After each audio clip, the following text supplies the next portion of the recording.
The comfort women system established by Japan was far more than a war crime.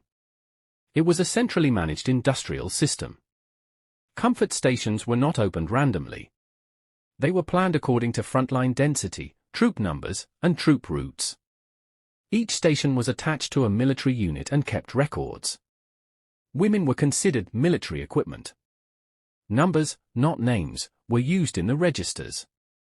Some documents listed the women's daily capacity. That is, the number of times a person could be used in a day was calculated. In stations in China, a woman was forced to have sex with 20 to 40 soldiers a day.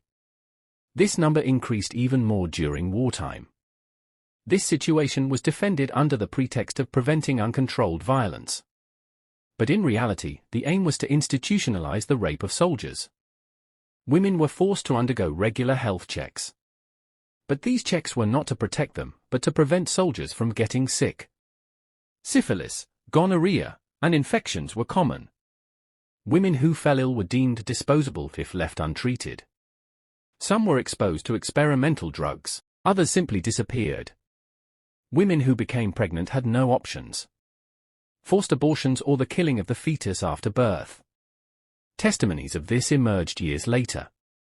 Those who tried to escape were beaten as a deterrent.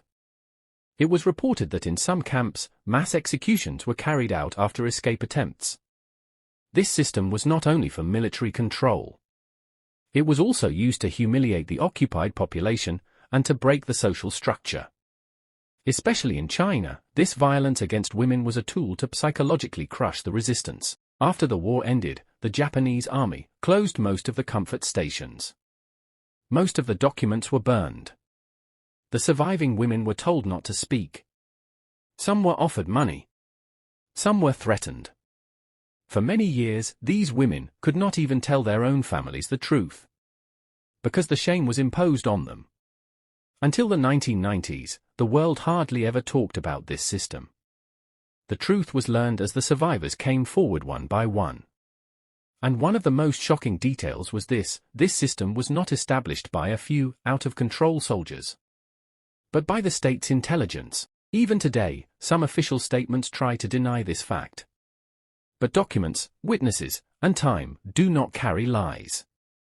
The issue of comfort women shows that war is waged not only over conquered territories, but also over stolen lives.